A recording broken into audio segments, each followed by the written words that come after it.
Bonjour à tous, rebonjour pour ceux qui étaient là ce matin et qui ont suivi toutes les tables rondes. Il y a peut-être des personnes qui ont participé aussi à l'autre table ronde juste avant sur l'entrepreneuriat à impact. Et on va continuer la journée avec une nouvelle table ronde. Et cette fois-ci, on va parler d'entrepreneuriat au féminin. Et donc, j'ai la chance d'avoir avec moi trois personnalités. Donc, nous avons Geneviève Lensman, qui est la fondatrice de l'atelier Geneviève et du Café Pli. Elle pourra vous dire un peu plus, vous présenter un peu plus ce qu'elle fait. Nous avons aussi Clémentine Sarlat, qui est journaliste sportive et podcasteuse. Et je suis sûre qu'il y en a plein d'entre vous qui connaissent le podcast La Matrescence. Et enfin, avec nous, nous avons Blandine Barré, qui est la fondatrice Les Réparables. Enchantée, est-ce que vous m'entendez bien? Très bien. Nickel. Enchanté, enfin enchanté, non, bonjour plutôt. Bonjour. Alors, on va commencer. Donc, en fait, le but de cette table ronde, hein, c'est pas forcément de répéter tous les clichés sur l'entrepreneuriat au féminin, mais le but, c'est vraiment au contraire de vous montrer des parcours inspirants grâce à leurs témoignages qui sont concrets. Et puis, on va aussi vous montrer pourquoi c'est important aussi de parler encore aujourd'hui d'entrepreneuriat au féminin. Est-ce que c'est un label qui est utile pour donner de la visibilité aux femmes ou est-ce que c'est plutôt une étiquette qui enferme? On va voir. Et le but, enfin voilà, c'est que nos invités aujourd'hui elles vont vous partager leur expérience, leurs choix, leurs doutes parfois, mais aussi ce qui les porte, qui leur rend fiers. L'objectif vraiment, c'est que vous repartiez avec des repères qui soient concrets, des conseils utiles, bien sûr, parce qu'on est là pour vous apporter un max de conseils sur toute la journée. Et puis aussi l'envie de croire que en fait entreprendre c'est accessible à tous, que c'est possible et que tout le monde est capable d'entreprendre. Déjà, est-ce que vous pouvez vous présenter et nous expliquer un peu pourquoi vous avez eu l'envie d'entreprendre? Alors, qui veut commencer? Geneviève, c'est toi qui es en gros plan, alors vas-y, tu peux commencer. Ah mince.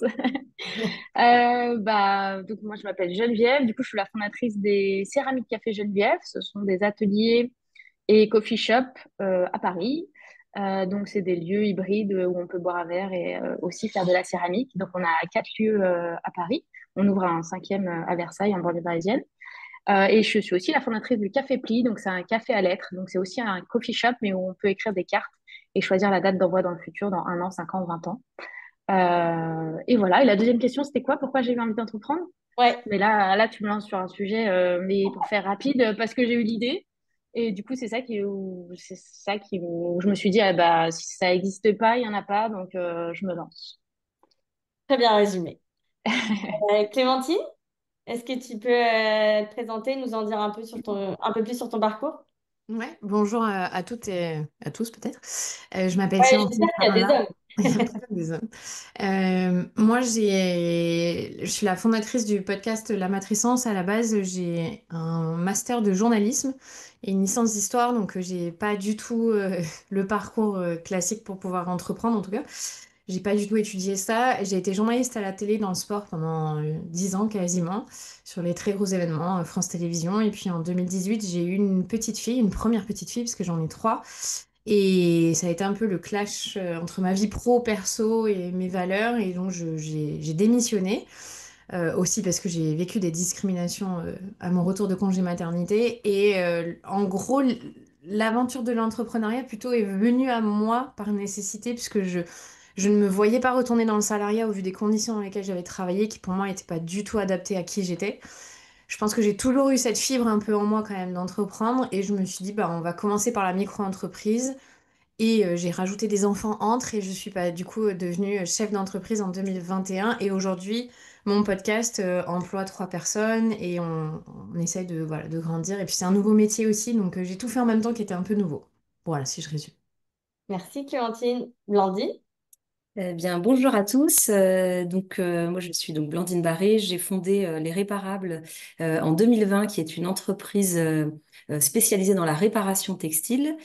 On travaille pour les particuliers, pour les marques de vêtements et pour les entreprises pour prolonger tout simplement la durée de vie des vêtements déjà existants sur le marché et dans le but d'avoir un impact concret sur l'industrie textile.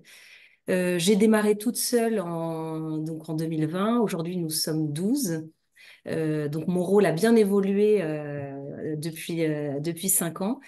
Et l'envie d'entreprendre, je pense que c'est un truc que j'ai depuis déjà un moment parce que j'avais déjà eu une précédente entreprise quand j'étais beaucoup plus jeune. Et c'est ce qui m'anime dans l'entrepreneuriat, c'est de porter un projet de sens et de se dire, bah allez, on le mène jusqu'au bout, quoi. Voilà. Est-ce qu'il y a eu un déclic qui a fait que vous avez eu envie d'entreprendre? Parce qu'en fait, du coup, Clémentine, tu nous as dit que bah, toi, c'était au retour de ton congé maternité. C'est ça qui a fait que tu t'es dit tu vas devenir ta propre patronne. Mais les autres, est-ce que vous avez eu un déclic en particulier qui fait qu'à ce moment-là, vous avez eu envie d'entreprendre? Vas-y, commence, Blandine, si tu veux. Ouais. Oui, alors moi le déclic, il a été suite à une expérience que j'ai eu la chance de faire au Vieux Campeur à Paris pour la marque Patagonia, qui était de réparer en boutique les vêtements des clients. Et donc c'est un déclic très professionnel, très technique. Et pas sur quelque chose autre. C'était vraiment le métier où je me suis dit, mais ok, mais c'est ça qu'il faut faire, c'est réparer. Et je suis rentrée de ces tournées, donc c'était en 2016 et en 2018. Et c'est vraiment là où j'ai écrit le projet. Et voilà. Et ce déclic-là a changé ma vie aujourd'hui. Geneviève? Et, ouais, et moi, bah, moi, c'était plus un constat. J'ai travaillé, avant, j'étais en expertise comptable, donc rien à voir, et je travaillais en Allemagne. Et j'ai découvert là-bas la céramique, notamment la peinture sur céramique. Et c'est quand je suis rentrée à Paris où j'ai fait le constat, en fait, qu'il n'y avait pas d'offre, il n'y avait pas de café céramique, il n'y en avait pas du tout en 2018. Et je me suis dit, mais c'est pas possible, en fait, c'est trop bien, j'adore l'activité, je suis sûre qu'il y a plein d'autres gens qui vont adorer. Et donc, du coup, je me suis dit, bah, si ça n'existe pas, il faut que je me lance. Donc, c'était plus le constat qui m'a donné le déclic. Et j'ai fait le même constat après pour Café Pli. Donc, c'est aussi pour ça que j'ai lancé Café Pli, parce que ça n'existait pas ici. Et Est-ce que... Pardon? si je peux juste rajouter un truc, moi je sais que un des déclics c'était de me dire je veux quelque part changer le monde, changer les règles du jeu et pouvoir avoir un impact qui est très fort. Et je pense que c'est important de le noter parce que dans l'entrepreneuriat au féminin, on le sait, les stats elles sont très frappantes sur ça. On a souvent une très grande motivation de rendre le monde meilleur, ce qui est pas, malheureusement pas toujours le cas chez les hommes. Et donc ça part souvent de cette idée de se dire qu'est-ce que je peux faire pour que voilà, on vive mieux tous ensemble. Donc je pense qu'on a tout un peu ça quand même au fond en nous et je crois que c'est important de le noter et il ne faut pas oublier qu'on peut rendre le monde meilleur et gagner de l'argent parce que souvent les femmes on oublie ce volet-là. C'est important de le préciser. Euh, du coup, ma prochaine question, c'était, est-ce que ça a été facile ou difficile de vous lancer? Clémentine, est-ce que tu veux commencer? Euh, quelque part, ça a été facile parce que j'ai pas réfléchi aux conséquences. Alors, j'ai été diagnostiquée avec un TDAH il y a 1 an et demi. Et donc, ça fait partie des caractéristiques d'avoir de l'impulsivité, de pas réfléchir à ce qui se passe après. Donc, je pense que pour moi, ça a beaucoup joué parce que vraiment, je me suis jamais imaginé tout ce qui pourrait mal tourner, tous les risques que j'allais prendre, tous les efforts que ça allait me demander. J'y suis juste allée parce que ça me plaisait, parce que je kiffais ce que je faisais. Euh, donc, attends, ta question c'était Tu vois, voilà. Ma question, c'était, est-ce que ça a été difficile Difficile, ouais. pour toi de te lancer? Et donc, non, en fait, pour moi, justement, j'ai trouvé ça génial de pouvoir, comme je disais, tout écrire de A à Z, pouvoir avoir une liberté que j'avais pas du tout eu en entreprise. Je viens d'une entreprise, il y a 10 000 salariés. Donc, autant vous dire, vous avez très peu de marge de manœuvre parce que vous avez des N+40, des syndicats. Enfin, vraiment, tout est déjà très cadré. Et pour moi, qui avait 30 ans, ça me correspondait pas.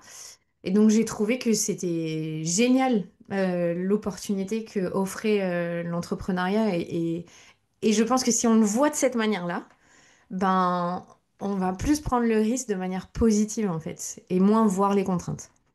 t'es moins posé de questions finalement. Ouais, des fois, mais je pense, d'ailleurs, j'ai interviewé un psychiatre sur ce sujet et il expliquait que c'est aussi pour ça qu'il y a beaucoup de grands chefs d'entreprise femmes et hommes qui ont un TDAH. Euh, Parce que justement, on fait fi de ces problématiques-là. Et tant mieux quelque part, je pense, parce que si on calcule tous les risques en entrepreneuriat, on peut pas y aller. Ça fait trop peur, en fait, c'est normal. Blandine, toi, est-ce que ça a été facile ou difficile de te lancer? Bah, j'ai envie de dire que c'est difficile tout le temps. En fait, c'est le principe même de C'est bien. l'entrepreneuriat et de l'entrepreneur après dans sa vie de chef d'entreprise. C'est qu'en fait, peut-être pour faire un peu le parallèle, comme on ne sait jamais ce qui va nous arriver, puisque même si on prévoit des choses, que ce soit des business plans, mais même, j'ai envie de dire, toute la stratégie, on a une ligne directive, mais finalement, il peut se passer des choses absolument imprévues, qui fait que de toute façon, on doit être sans arrêt en train de s'adapter. Et en fait, c'est le principe même d'entreprendre. Donc, si, enfin, comme tu disais, Clémentine, si on veut savoir à l'avance, bah, c'est que le métier est peut-être pas fait pour nous, quoi, en fait, le fait d'entreprendre. Geneviève? Bon, ben, je rejoins un petit peu ce que Blandine et Clémentine ont dit. Je pense que ça. Moi, j'ai pas trop réfléchi aussi. Je pense que je me suis lancée.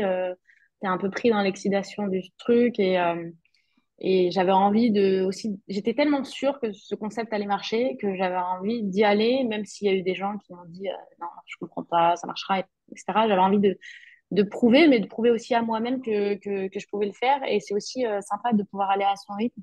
C'est vrai que moi aussi, dans l'entreprise où j'étais avant, tout prenait beaucoup de temps. Donc, je trouve ça trop cool quand tu peux y aller et foncer. Maintenant, donc ça m'a pas paru difficile en soi, mais ça veut pas dire qu'après, il n'y a pas d'embûches sur le chemin, quoi.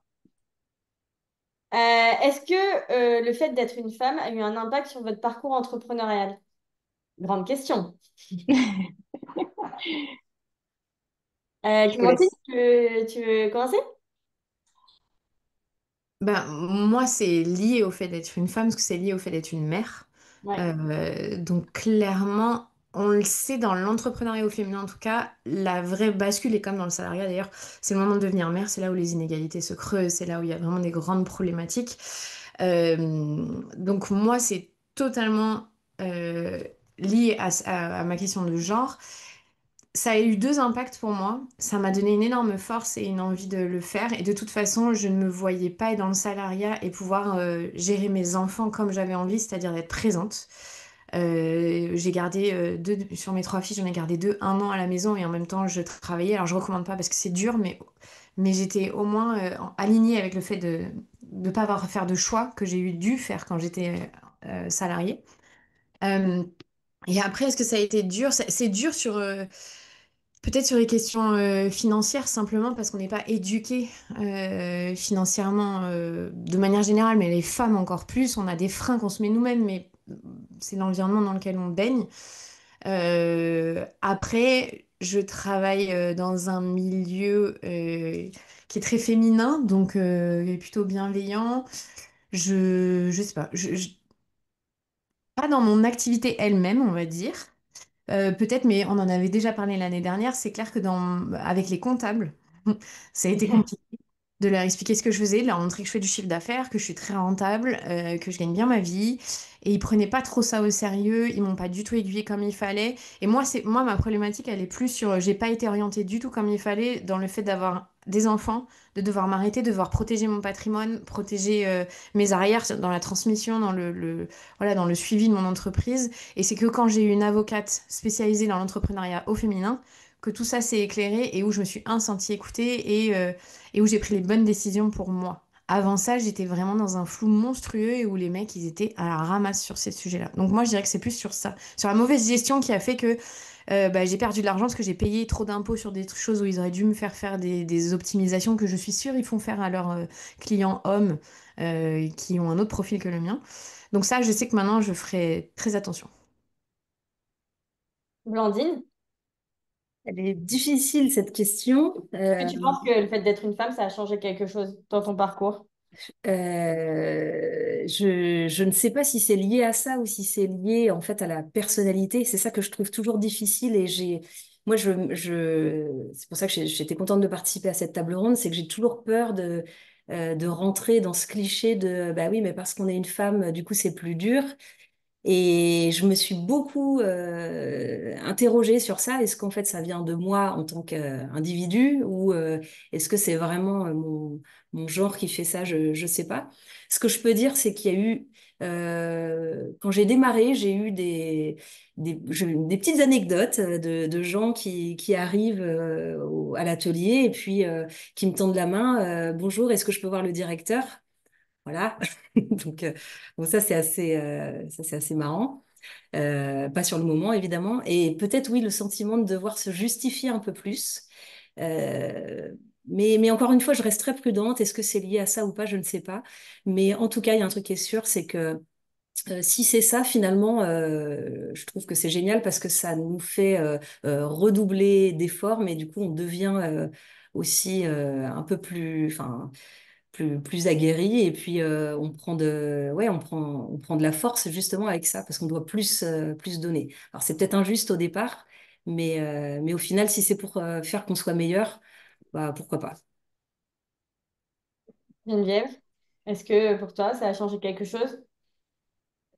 Bah, c'est question pas facile. Moi, je me suis jamais dit que ça allait être plus dur parce que j'étais une femme. Je pense que j'y suis allée, tu fonces, tu réfléchis pas trop. Et ça se passe bien, mais il y a des situations, effectivement, comme l'exemple classique de je veux voir le patron, qui peuvent nous rappeler ça. Moi, j'ai eu le même cas en banque quand je demandais des prêts.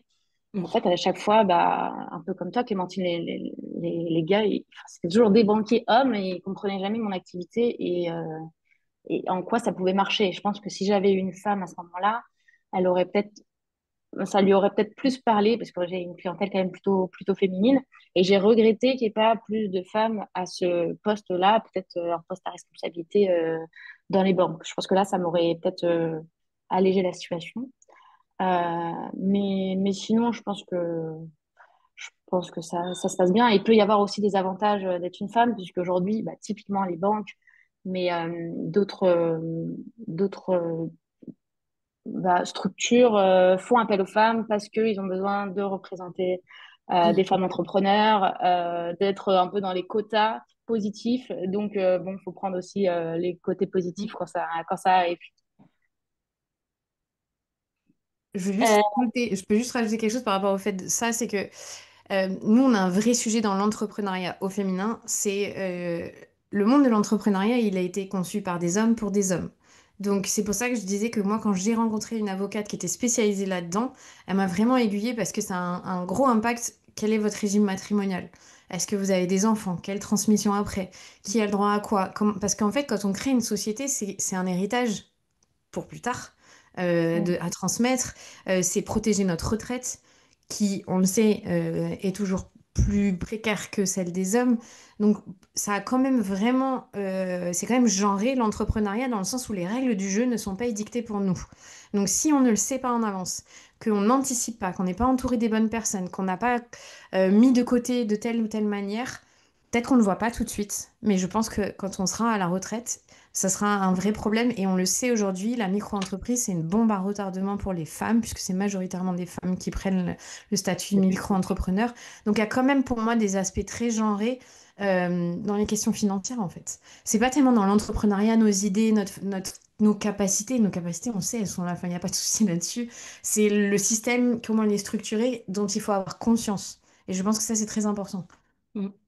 Mais enfin, je te rejoins, Clémentine, sur la notion de prêt. Effectivement, quand il s'agissait de demander des prêts bancaires, c'était certainement un peu plus difficile. Et moi, j'ai un banquier qui m'avait dit, vous m'auriez demandé 3 fois plus pour si vous étiez menuisier, pour acheter des camions ou autre. Voilà. Enfin, il m'avait pris cet exemple-là, qui du coup est un peu plus masculin, alors, même s'il y a aussi des femmes dans ce métier. Mais oui, ça avait été, enfin, il y a des petits exemples comme ça. Ou bien, est-ce que vous avez un mari et qu'est-ce qu'il fait? Oui, alors, enfin, voilà, ça c'est le genre de. le genre de questions qu'on poserait pas forcément à un homme. Ouais, je suis pas sûre, ouais, Non. je Mm. crois pas. Mais Alors, qu'est-ce qui vous a le plus aidé dans votre parcours? Est-ce que c'est des personnes clés? Est-ce que c'est des dispositifs? Est-ce que c'est des communautés? Geneviève, parce que peut-être que toi, tu peux commencer. Oui, moi, ce qui m'a aidé, je pense, c'est l'accompagnement. J'ai participé à un concours sur la création d'entreprise avec la Fondation Créative. Et du coup, j'ai gagné un accompagnement de 20 heures et en fait, je me suis très bien entendue avec mes mentors qu'on a prolongé le nombre d'heures et que encore aujourd'hui, c'est des personnes que je peux appeler et sur qui je peux compter. Donc, c'est vrai que ça m'a bien changé parce que comme je suis seule, j'ai démarré seule. Bah, parfois, c'est un peu difficile. Du coup, c'est toujours bien d'avoir quelqu'un, voilà, un petit appel de temps en temps pour se remonter le moral. Je pense que ça a vachement joué. Et après, j'ai rejoint une autre structure, Réseau Entreprendre. Il y en a un peu partout en France. Et ça m'a bien aidé aussi, pareil, pour rencontrer d'autres entrepreneurs et puis, voilà, voir qu'on a un peu des galères similaires, avoir des conseils, etc. Je pense que ça m'a vraiment aidé, ouais. Est-ce que toi, Clémentine, quand tu as lancé ton podcast, que tu partais de zéro, enfin, comment tu t'es entourée? Déjà, est-ce que tu t'es sentie entourée? Et est-ce que voilà, tu as des personnes clés, des communautés? Enfin, comment tu as fait pour moins te sentir seule et pour t'accompagner? Bah, l'avantage quand même très gros pour moi, c'est que j'ai fait des études de journalisme. J'ai été journaliste pendant 10 ans, donc le podcast, c'est une continuité de mon métier, donc j'ai pas eu un savoir-faire énorme à apprendre. Par contre, quand j'ai commencé en 2019, c'était vraiment les débuts du podcast en France. Eh ouais. Très peu de gens écoutaient, enfin, c'était vraiment encore le truc américain et on démarrait. Mais nous, on a eu enfin, j'ai une chance extraordinaire, c'est qu'on a un groupe WhatsApp qui s'appelle le Gang des Mutants, qui a été monté par deux personnes qui sont Mathieu Stéphanie et Grégory Puy des podcasts Vlan et Génération Do It Yourself, et qui ont emmené avec eux, je sais pas, on doit être une trentaine, une quarantaine de podcasteurs indépendants.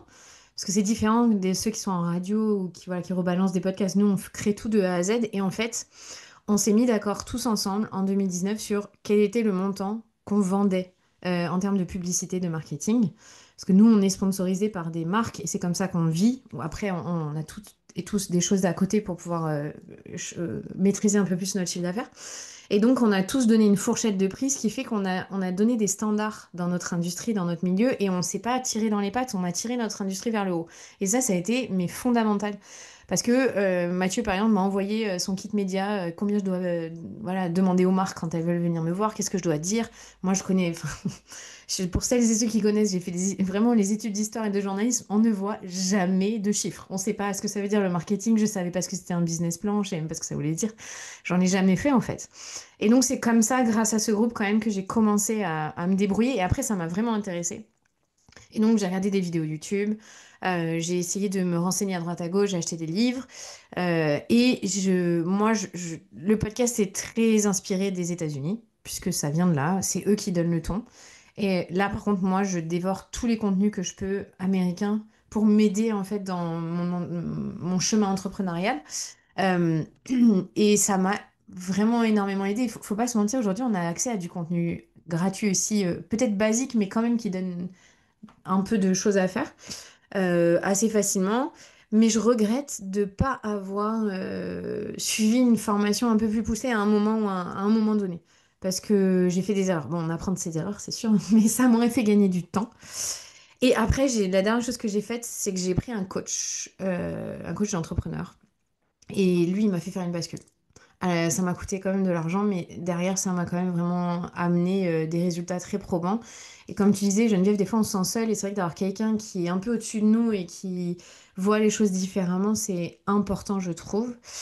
Mais après, je suis pas dans des réseaux d'entrepreneurs. J'ai de la chance à Bordeaux d'avoir une ou deux femmes qui sont dans ce secteur-là. Et je trouve, par contre, c'est important d'avoir des modèles. Enfin, moi, pour moi, je m'inspire de gens, beaucoup de femmes, et je trouve que c'est très important, ça.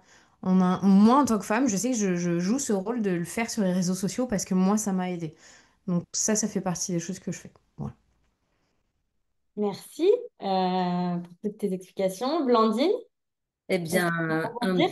un condensé des deux, donc beaucoup d'accompagnement et être entouré, donc que ce soit par des indépendants sur des tâches que je pouvais déléguer pour moi me concentrer par exemple sur la stratégie et en fait de pas avoir peur de déléguer ce qu'on sait un peu moins faire justement plutôt que de perdre trop de temps sur ces sujets, même si c'est même si c'est toujours intéressant de se former.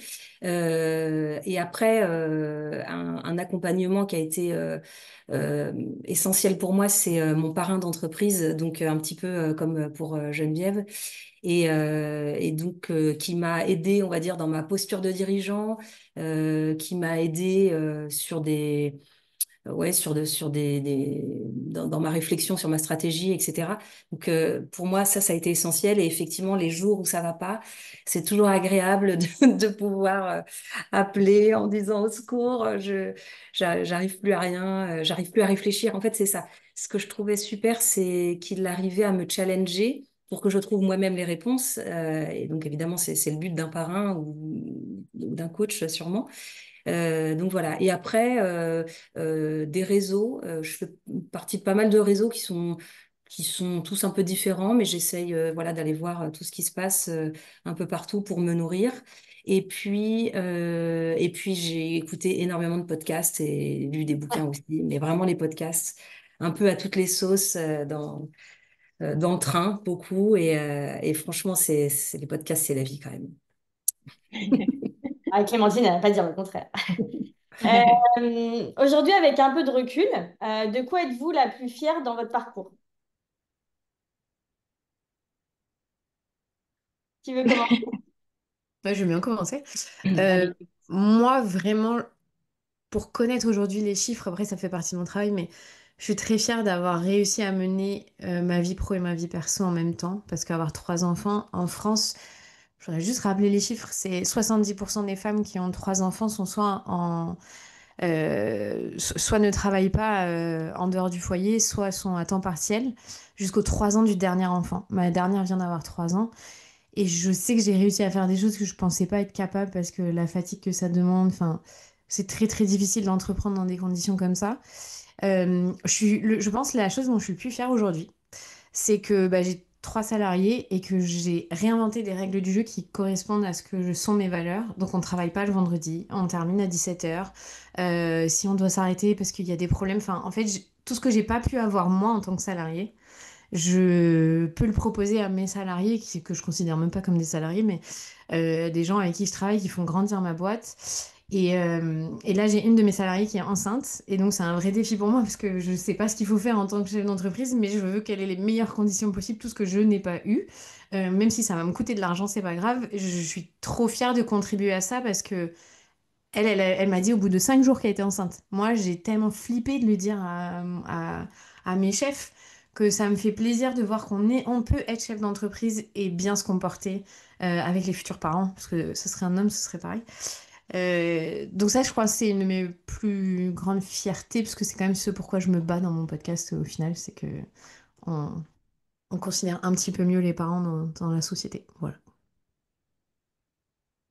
Geneviève, toi, c'est quoi? Bah, c'est pas facile parce qu'en vrai, je prends pas souvent le temps de faire un point et de se dire et de se poser la question déjà. Parce qu'en fait, c'est toujours un peu étape par étape et à chaque fois que tu réussis un challenge, bah, il y a celui derrière. Donc en fait, c'est un peu sans fin. Et il n'y a pas beaucoup de moments où tu te poses et tu te dis, ah bah là, ça c'était cool et tu célèbres un peu les petites victoires ou les plus grandes d'ailleurs. Mais je suis quand même fière d'être aujourd'hui, tu vois, une structure qui fait pas mal de chiffre d'affaires, qui est rentable. On a 60 salariés.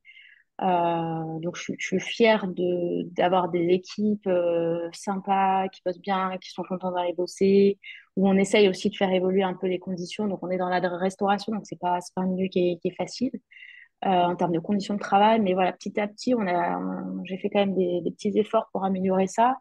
Et voilà, aujourd'hui, je suis fière quand il y a des salariés qui me disent que c'est leur meilleur job, etc. Il y a des chiffres aussi qui m'ont rendu fière, le passage à 1 million de chiffre d'affaires, etc. C'est des choses un peu qui marquent. Et puis dernièrement, je suis partie en vacances 10 jours et j'ai réussi à ne pas utiliser mes mails, pas utiliser mon téléphone.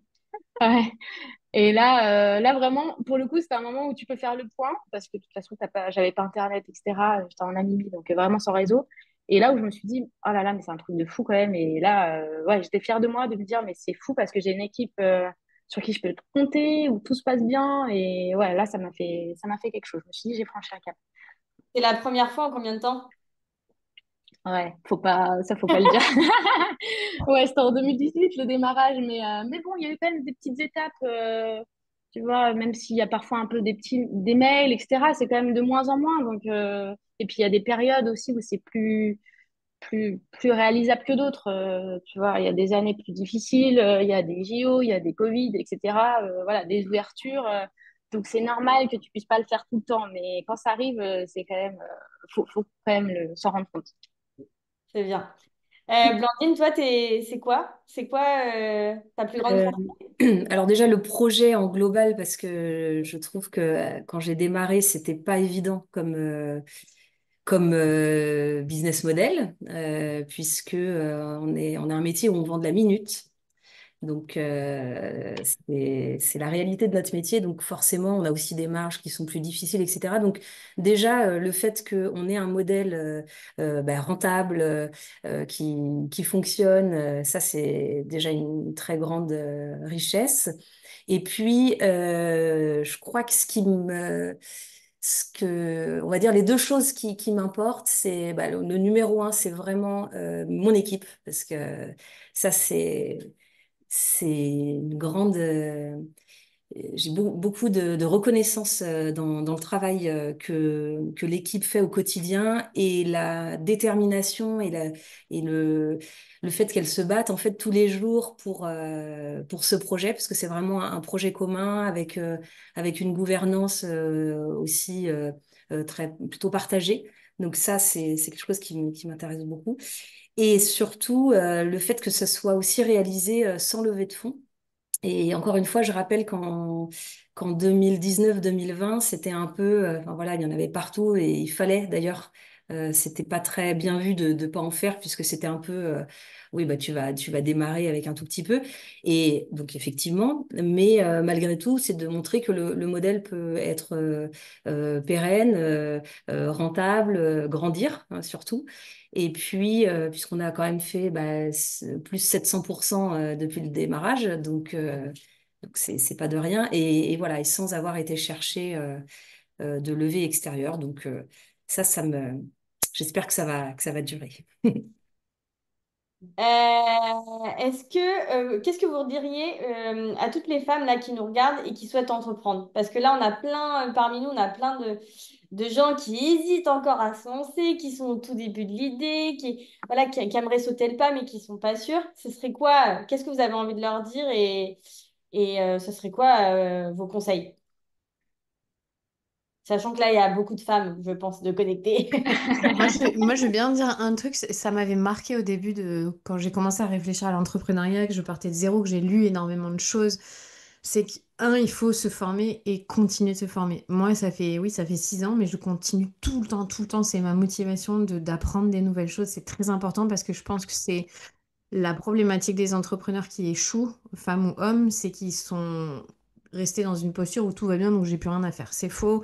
Et c'est ce qui est fait aussi, je trouve, la partie euh, très intéressante de l'entrepreneuriat, c'est d'être tout le temps dans cette curiosité et de s'améliorer. Et la deuxième chose, c'était un conseil de Gauthier Guilbault qui a créé le slip français. Il a fait toute une série de vidéos, je me souviens, sur YouTube en 2018. Et il disait, il faut que vous ayez envie de parler de la chose qui vous motive ben, tout le temps, au quotidien, H24, et ce pendant très longtemps. Il dit, moi, je parle de slip toute la journée, depuis des années. Et il faut pas que je me lasse, en fait, parce que si je n'ai plus envie de vendre ce produit, ça se ressent forcément. Et je trouve d'autant plus aujourd'hui, où on est dans un entrepreneuriat qui est un peu plus incarné. Aujourd'hui, les marques, on a besoin de comprendre l'histoire derrière. Enfin, en tout cas, c'est un gros point, un gros levier pour que les gens soit achètent, soient présents, de comprendre l'entité, de là où ils vont, les valeurs.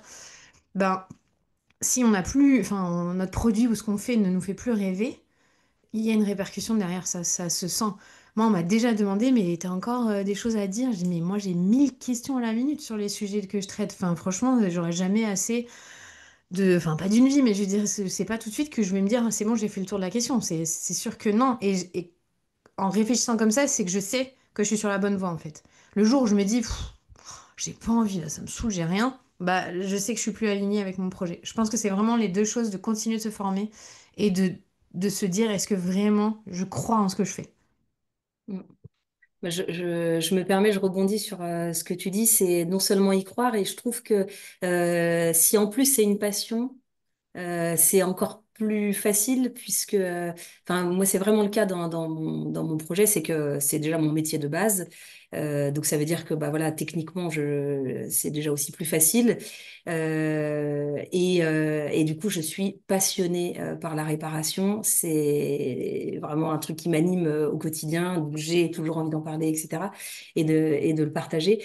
Et donc, ça aide beaucoup dans les moments en plus où c'est difficile. C'est que au-delà de juste ne plus avoir envie, comme on rencontre bien sûr des moments très difficiles dans cette vie-là, quand on est un peu au fond de la piscine, si on n'est pas passionné, je pense que c'est plus difficile.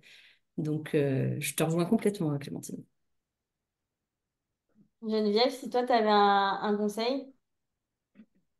Bah alors un conseil pour ce, enfin moi je conseille homme ou femme d'ailleurs, ce serait un peu pareil. Et s'il y a des femmes, je pourrais leur conseiller sinon de se mettre dans la position d'un homme et se dire est-ce que s'il était un homme, je me poserais la question. Et j'avais fait la réflexion à une amie qui avait postulé à une offre, donc c'était du salariat pour le coup. Mais elle hésitait parce qu'elle disait je sais pas si je vais être à la hauteur, etc. Et je lui avais dit attends, je pense que mets-toi dans la tête d'un homme. Est-ce qu'un homme, tu penses qu'il se poserait cette question? Pas du tout. Alors vas-y. Et je pense que c'est un peu pareil dans l'entrepreneuriat. Faut pas se poser la question homme-femme. Et après, le deuxième truc, c'est je pense que si on commence, en fait, j'ai l'impression que ça peut se ressentir si c'est vraiment quelque chose qui devient obsessionnel presque. On y pense tout le temps, on se demande tout le temps si ça marche. Voilà, c'est quelque chose, on y pense tout le temps. Je pense qu'au bout d'un moment, c'est peut-être un signe qu'il faut se lancer. Et moi, je sais que j'avais beaucoup peur d'avoir des regrets. Donc, c'est une question que je pose parfois. Est-ce que tu penses que si tu te lances pas, tu vas le regretter? Et si la réponse est oui, c'est oui, il faut peut-être trouver un moyen pour y aller, quoi. C'est bien dit. J'ai plein de petites questions pour vous. Notamment, la première, c'est comment vous gérez vos moments de doute quand ça n'avance pas ou quand vous avez une baisse de business, etc. Quels conseils pour tenir bon? Moi, je dirais en parler. Alors, bah, soit à l'équipe, soit du coup à un coach, enfin, ou peu importe, ou même sa famille, en fait. Moi, je sais que, pareil, hein, de temps en temps, j'en parle à mes parents aussi de mes doutes. Et juste le fait d'être écouté et même enfin, de le sortir, eh bien, on prend un peu de hauteur sur le problème. Et puis voilà, déjà, on a une partie de la réponse, je trouve. Et en plus, quand on a une écoute et avec un retour, bah, ça peut aussi permettre d'avoir une autre partie de la réponse. Vas-y, Clémentine. Euh, Moi, il y a eu des moments difficiles et je pense que le fait que j'ai démarré cette aventure en ayant des bébés avec moi tout le temps, déjà, ça remet un peu tes priorités en place parce que bah, c'est surtout tes enfants qui ont besoin de toi sur les premières années de vie. Donc l'entreprise, tu fais comme tu peux. Et je dis ça parce que du coup, ça m'a appris à relativiser. On dit souvent que avoir des enfants, c'est un frein, surtout chez les femmes, et je l'entends parce que c'est vrai, structurellement, il y a des inégalités, mais c'est aussi une motivation énorme, c'est aussi une capacité de se dire, attends, est-ce que c'est vraiment, est-ce que c'est la vie et la mort qui se joue là, ou en fait, moi, vraiment, j'arrive à faire ce parallèle-là, mes enfants, ils sont en bonne santé, là, c'est un peu galère au travail, on a des baisses d'audience, où il y a des choses qui se sont mal passées avec des gens avec qui on travaille, bon. Allez, souffle un coup, il y a plus grave et tes enfants, elles ont besoin de toi, donc c'est pas si important. Et avoir des enfants, ça m'a aussi aidé à beaucoup me structurer parce que je partais dans tous les sens. Et moi, je pense que j'ai aussi un caractère qui voit toujours le verre à moitié plein. Et ça, on n'y peut rien. J'ai eu des parents qui m'ont énormément donné confiance. Il y a aussi une part génétique. Je me dis toujours que ça va aller.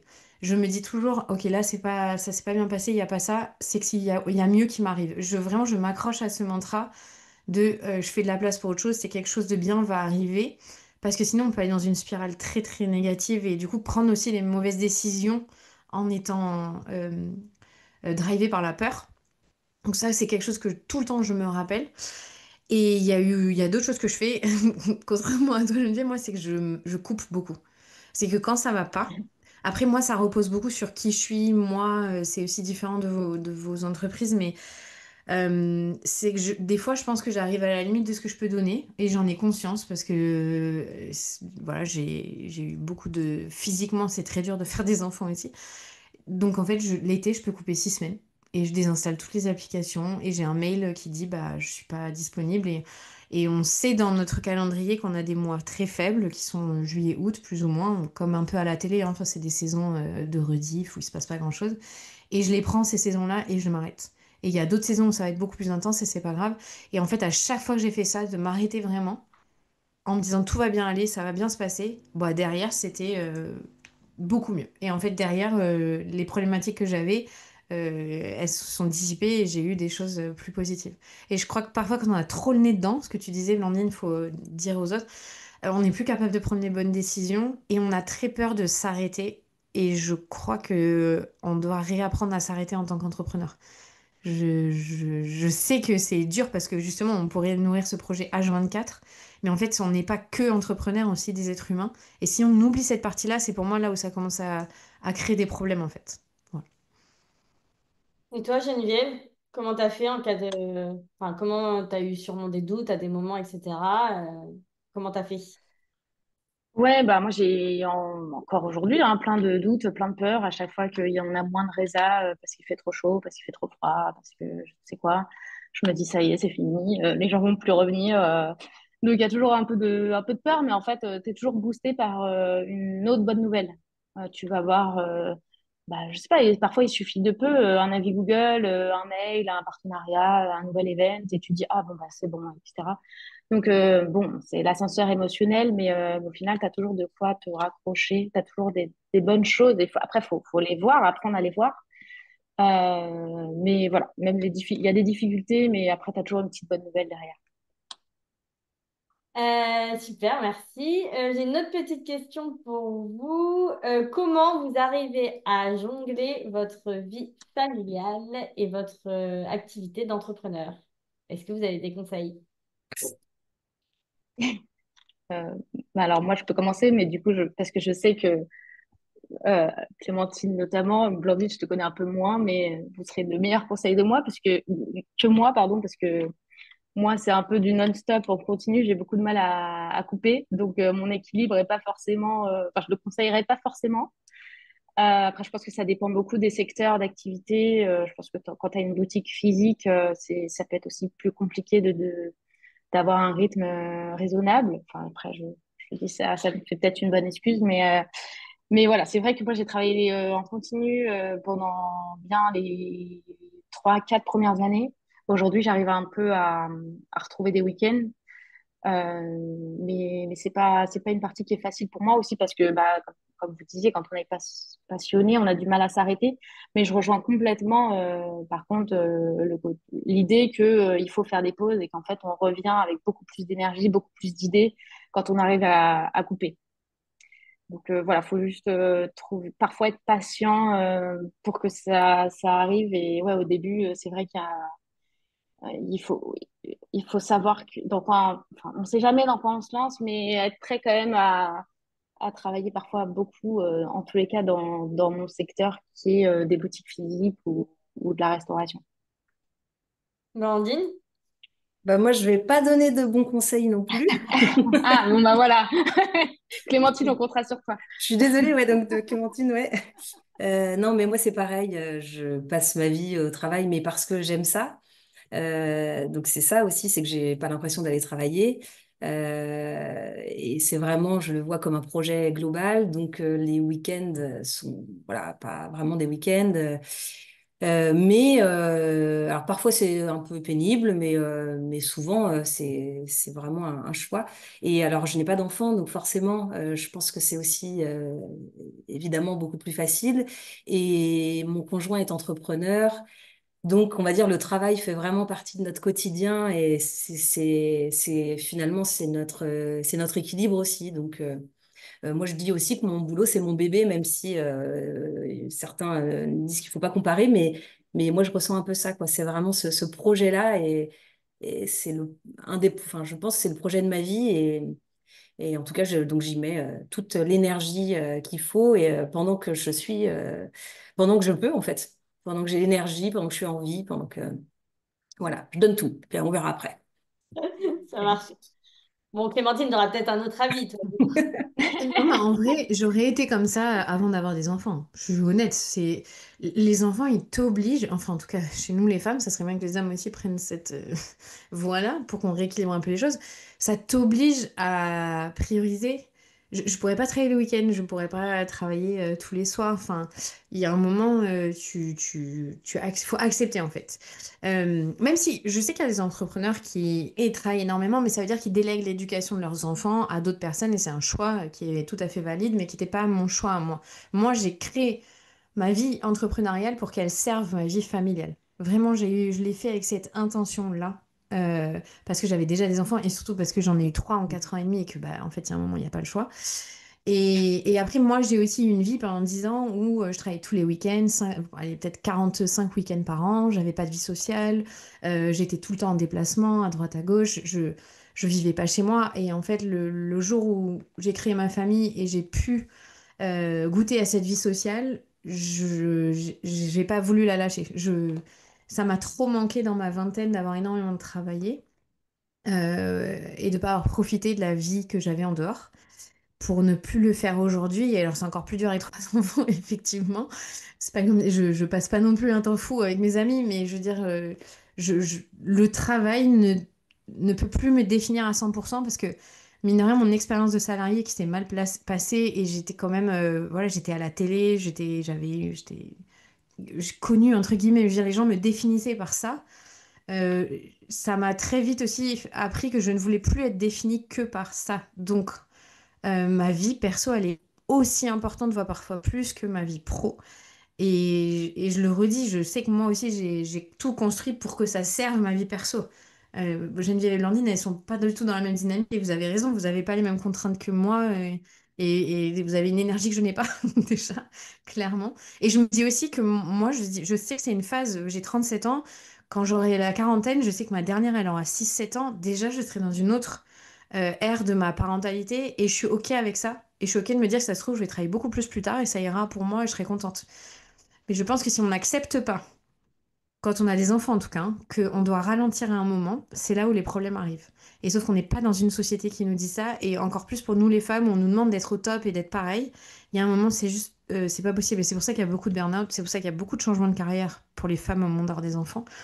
Et si on avait une société plus inclusive pour les parents dans le monde du travail, ce serait plus simple aussi sur le long terme.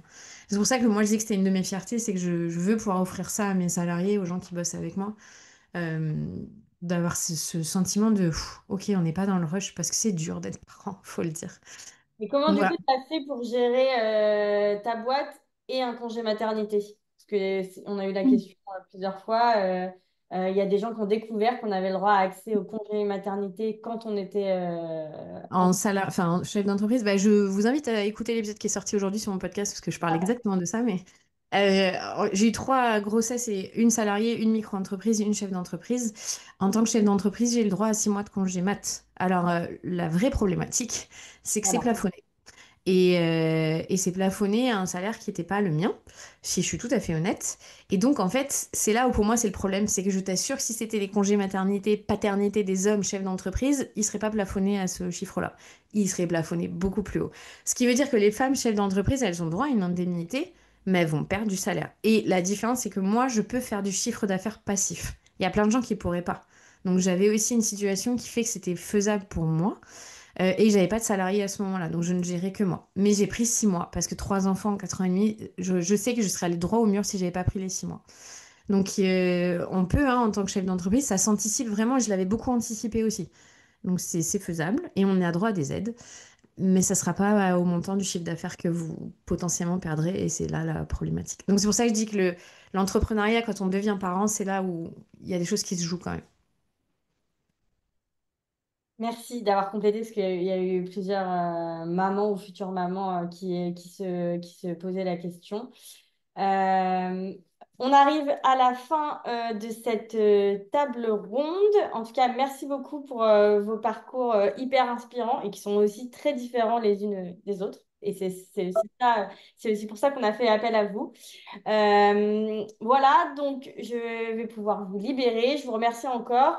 Sachez que vous pourrez retrouver le replay qui sera envoyé par mail dans quelques jours.